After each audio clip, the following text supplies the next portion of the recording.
গুড্ডুর সৎমা তাকে জোরপূর্বক ভিক্ষা করতে পাঠাতো। ভিক্ষা করে বেশি টাকা আনতে না পারলে তাকে অনেক মারধর করত।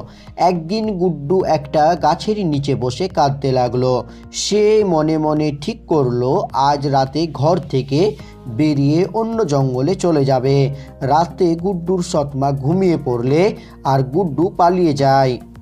অন্ধকারে গুড্ডু রাস্তা হারিয়ে ফেলে। সে একটা ঘন জঙ্গলে গিয়ে পৌঁছায়। এরপর গুড্ডু একটা খাবার হোটেল দেখতে পায়। সে হোটেলের কাছে যায় আর দেখে অনেকগুলো ভূত বসে খাবার খাচ্ছে। গুড্ডু অনেক ভয় পেয়ে যায়। সে তাকে বলল, ভয় পেও না, কেউ তোমাকে কিছুই করবে না, আসো ভিতরে আসো। টুনটুনির ভূত গুড্ডুকে ভিতরে নিয়ে যায় আর গুড্ডুকে খাবার দেয়।